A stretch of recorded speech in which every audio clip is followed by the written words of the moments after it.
Kumuha ka ng 3 buo na dahon ng laurel at ito ay makakatulong upang sa ganon kayo po ay kung tataya, mananalo ka.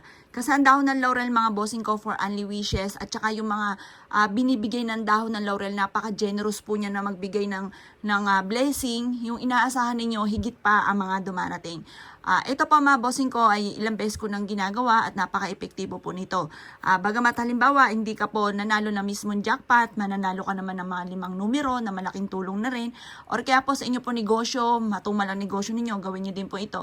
Dahil ito po ay napaka-generous magbigay lalo na ng kaperahan mga bossing. Ang ibibigay sa inyo, the victory, higit sa inyo po mga ninanais mga bossing.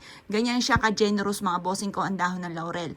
Ang gagawin nyo lamang ay ganito, pwede nyong ibulong mula sa puso. Kasi ako, binubulong ko mula sa puso.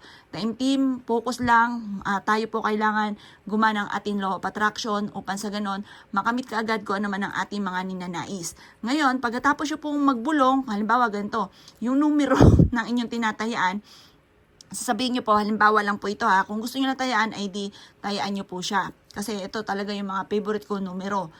Una, 5, 7, 8. Tapos, di 3 na po yun. Tapos, tatambalan ko ito ng 25, tinatambalan ko rin po ng 35, at ganun din yung edad ko, 43. Nasa inyo kung gusto nyo rin po ninyong tayaan po yan. Ngayon po, yan po yung matik po yan yung alaga ko numero. Pero minsan, pag hindi ko type, hindi ako tumataya. Parang, depende lamang kapag gustong gusto kong tumaya, mga bossing. Ang gagawin lamang po natin, mga bossing, ay ibubulong natin dito ang ating nais. Pagtapos na po tayo ibulong dito yung ating numero or kaya nais natin na magkaroon ng araw-araw na malaking benta, makabayad ka agad sa ating mga utang, i-wish nyo na po dito. Pagtapos ka na mag-wish, ilalagay nyo po ito sa ilalim ng inyo pong unan. Pwede nyo rin siyang sulatan ng 168 kasi yung numerong 168 pagpapatupad sa mga wishes po natin. Ngayon po, basta focus ka lang, maniwala ka lang, makakamit nyo po kung ano man ang inyong mga pinapangarap. Basta lagi kang positive.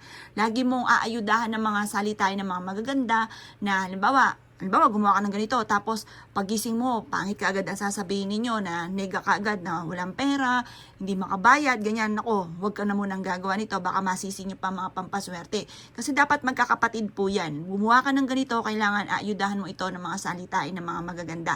Kasi once na nagsasabi ka ng mga magaganda, magaganda talaga ang mga nagaganap. Pero once na ikaw po ay pangit ang sinasabi ninyo, pangit talaga ang mga magaganap, plus additional pa, madadagdagan pa yan kung ano man yung mga pangit na nagaganap. Kaya ayaw natin ng pangit, paning mga magaganda ang ating sasabihin mga bossing. Kumbaga, tugma-tugma po sila mga bossing. Halimbawa, may problema ka sa pera, syempre, magsisipag ka, magtsatsaga ka para magkaroon ka ng pera.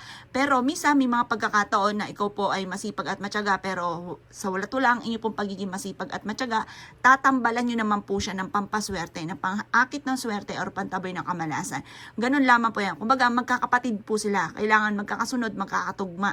Ngayon po, halimbawa naman, may problema ka sa kalusugan. Siyempre, bukod sa pag-iingat, pag-inom ng tamang gamot, pagpapacheck up, kailangan may mga protection ka, pantabi ng malas, at for long life ang dulot, yung mga ganun mga bossing. Kumbaga, magkakatugma siya mga bossing.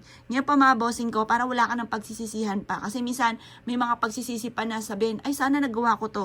Kumbaga, gawin na natin lahat kung ano ang pwede nating magawa na maganda naman at maganda ang may dudulot po sa atin. Ngayon pa mga bossing, basta gawin niyo po siya kahit anong araw, basta ikaw ay naniniwala, ikaw po ay may positibong pananaw sa buhay, gawin nyo na po siya mga bossing at napaka-epektibo po nito. Ilagay nyo lamang siya sa ilalim ng inyo pong unan. Kapag nadurog po siya, okay lamang po yan kahit madurog po siya. Ngayon, kapag po parang lasug-lasug na po siya, ay di ang gawin po ninyo mga bossing ko, paltan nyo na lamang po siya kapag talagang durog na po siya. Pwede nyo siyang sunugin or kaya po isama nyo po siya sa pagpapausok ninyo sa inyo pong uling. Siya, kung kayo gagawa ng gatong mga pamamaraan, good luck po sa inyo po lahat.